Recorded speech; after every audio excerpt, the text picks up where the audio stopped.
Imagina un valle donde el tiempo no pasa, donde los árboles crecen tan altos que sus ramas tocan recuerdos olvidados. Imagina que, en ese valle, una diosa corre descalza sin que una sola hoja dañe sus pies. Imagina que el silencio no es ausencia, sino vigilancia. Bienvenido a Sarcadia, bienvenido al corazón salvaje de Grecia que de la nada se convirtió en leyenda. Soy Adrián y hoy viajaremos al origen del mito que inspiró poetas, escultores y hasta el nombre de pueblos enteros. Hoy reviviremos el culto de Artemisa en Arcadia, pieza por pieza, sin atajos ni adornos, porque la historia ya es lo bastante poderosa como para necesitar ayuda. Respira hondo. Aquí la naturaleza escucha. Arcadia no fue inventada por los románticos del siglo XIX, ni por los poetas renacentistas. Está documentada desde el siglo VIII a.C. En los himnos homéricos y en la teogonía de Hesíodo, se alza en el Peloponeso central, un macizo rocoso que los propios griegos llamaban la espalda del mundo. Sus montañas, Liceo, Erimanto, Menalo, forman un triángulo de niebla, bosque y frío. Aquí el invierno dura 7 meses y la tierra apenas da trigo. Aquí el hombre depende del pastoreo y de la caza. Aquí la ciudad es un rumor lejano. Por eso los arcadios se consideraban más viejos que el resto de griegos. Decían que habían nacido antes que la luna, que eran proselenitas, habitantes de la oscuridad original. Y en esa oscuridad, la primera luz que vieron fue la de Artemisa. Artemisa no llegó desde el Olimpo. Según los arcadios, salió de la tierra. En la región de la Parracia, junto al río Ladon, hay una gruta que aún hoy se puede visitar. La cueva de Pan, o para los arcadios, el Onfalos de Artemisa. En su interior hay una roca con forma de ombligo que emana agua fría. El mito dice que allí nació la diosa, ya adulta, ya armada, ya cazadora. No fue niña, fue instantáneamente mujer, porque la naturaleza arcadia no tiene tiempo para la infancia. Su primer gesto fue tensar un arco de plata, y su primer grito fue un silbido que hizo huir a los lobos. Desde ese día, el valle pertenece a ella, pero un dios necesita más que un nacimiento espectacular. Necesita un bosque, un altar, un sacerdote y una historia que lo haga indispensable. Veámoslo paso a paso. Primero, el bosque.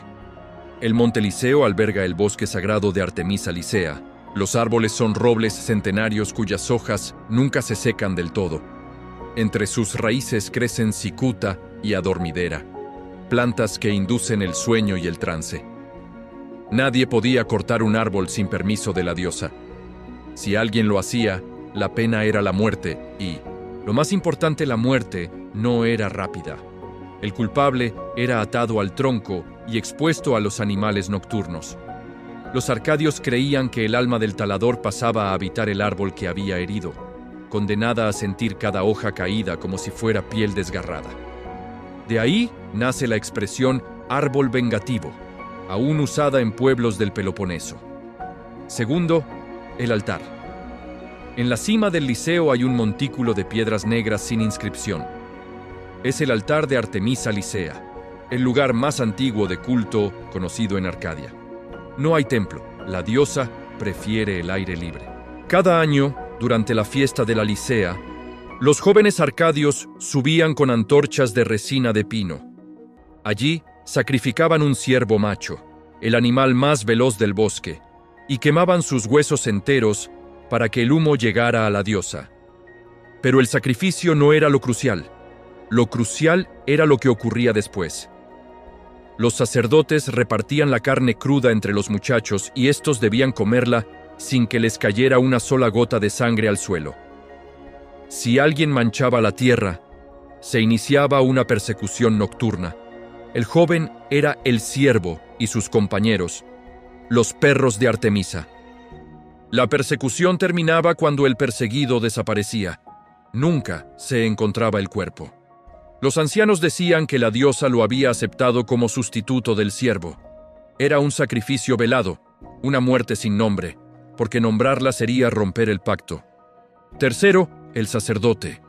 El cargo era vitalicio y hereditario, pero con una condición: El elegido debía ser el hombre que más ciervos hubiera cazado con sus propias manos. No valían trampas ni redes, solo arco y flecha. El sacerdote recibía el título de hombre oso y debía vivir solo en una cabaña junto al altar. Durante el día custodiaba el bosque. Durante la noche custodiaba los sueños de los arcadios. Se creía que si un habitante del valle soñaba con un ciervo de ojos rojos, el hombre oso debía interpretar el sueño antes del amanecer. Si no lograba despertar, el soñador moriría antes del siguiente lleno. Por eso el sacerdote dormía en tramos de 3 minutos, sentado con los ojos entornados. Los historiadores romanos que visitaron Arcadia en el siglo II después de Cristo aún encontraron al último hombre oso, un tal Eufron de Tegea, de 80 años, que afirmaba no haber dormido una noche entera desde los 15. Cuarto, la historia que lo hace indispensable. Arcadia estaba rodeada de ciudades que se enorgullecían de sus héroes. Esparta tenía a sus guerreros, Argos a Perseo, Micenas a Agamenón. Arcadia no tenía palacios ni mar para comerciar. Su riqueza era el ganado y su ejército, la memoria. Necesitaban un relato que explicara por qué su tierra, pobre y fría, era sagrada. Entonces surgió la versión arcadia del mito de Artemisa y Acteón. Todos conocéis la historia. Acteón, cazador tebano, ve a la diosa desnuda y es convertido en ciervo para ser despedazado por sus propios perros. Pero en Arcadia el final es distinto. Según los arcadios, Acteón no era tebano. Era un príncipe de Orcomeno que cazaba en el Liceo sin permiso. Artemisa no lo castiga por mirarla, lo castiga por robar su sustento. Lo convierte en ciervo y lo suelta en el bosque. Pero aquí no intervienen perros, interviene el pueblo. Los arcadios, al encontrar al ciervo Acteón, reconocen sus ojos humanos y lo encierran en un corral de piedra. Durante 9 días, lo alimentan con hojas de roble y agua del Ladón. Al 10º día, en la fiesta de la Licea, lo sacrifican como si fuera un ciervo verdadero. El humo de sus huesos, dicen los ancianos, fue el más negro que jamás salió del altar. Desde entonces, ningún forastero caza solo en Arcadia. El mito funciona como ley natural. Si robas la casa, te conviertes en casa. Arcadia no necesita muros, su protección es la historia. Con estos 4 pilares, bosque, altar, sacerdote y relato, Arcadia se mantiene viva durante 1000 años. Pero los mitos no sobreviven por repetición, sobreviven por adaptación. Veamos cómo cambia el culto sin traicionar su esencia. En el siglo VI a.C., los arcadios fundan la ciudad de Megalópolis. Traen consigo la imagen de Artemisa, pero ahora la diosa tiene un templo de piedra, columnas dóricas y un tejado de tejas rojas. El bosque sigue siendo sagrado, pero el altar de la cima se complementa con un recinto urbano. Los historiadores hablan de progreso. Los arcadios hablan de traslado. El hombre oso sigue viviendo en la montaña, pero ahora viene a la ciudad a dictar los augurios. La persecución nocturna se convierte en una carrera ritual. Los jóvenes corren por las calles con antorchas, imitando a los perros y al ciervo, y nadie desaparece, pero todos recuerdan. El mito se ajusta al nuevo tiempo sin soltar la raíz. En el siglo III a.C., los romanos conquistan Grecia. Los legionarios llegan al Liceo y encuentran al último hombre oso. Le preguntan por su diosa y él responde: Artemisa no se mira, se siente en la nuca cuando el viento cambia. Los romanos, incrédulos, llevan la estatua de la diosa a Roma. La colocan en un panteón junto a Diana, su equivalente. Pero la estatua no brilla, parece de madera seca. Los sacerdotes romanos la devuelven. Dicen que durante el trayecto cada noche oían pasos en la cubierta del barco, como si alguien corriera descalzo entre los mástiles. Cuando regresan la imagen al Liceo, los arcadios no celebran, simplemente limpian el altar y encienden una hoguera. Para ellos, la diosa nunca se había ido, solo había cazado. Saltemos ahora al presente. El bosque sigue ahí. El altar está cubierto de musgo. No hay hombre oso, pero los guardas forestales locales, descendientes de arcadios, cuentan que cada primavera desaparece un ciervo macho sin dejar rastro. Hablan de una sombra que se mueve más rápido que las linternas. No lo denuncian, lo respetan, porque un mito que sobrevive no necesita templos, necesita silencio. ¿Por qué te cuento todo esto? Porque Arcadia nos enseña que la grandeza no viene de la grandeza, sino de la coherencia. Los arcadios no pudieron competir en riqueza ni en poder, así que compitieron en memoria. Convirtieron cada árbol en un guardián, cada sueño en un aviso, cada cazador en un posible sustituto.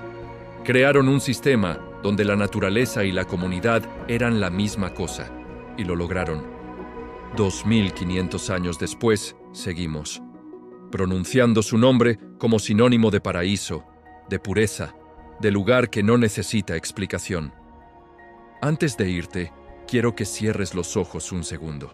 Imagina que estás en la ladera del Liceo, huele a pino y a tierra mojada. Oyes un ramaje que cruje detrás de ti. No te voltees. Si te volteas, quizá veas a una mujer de túnica corta, con el arco en la mano. Y si la ves, quizá no regreses. Arcadia no es un escenario, es un pacto. Y tú, al saber su historia, ya formas parte de él.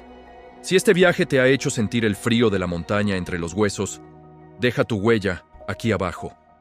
Un like es como una antorcha que enciendes para que otros vean el camino.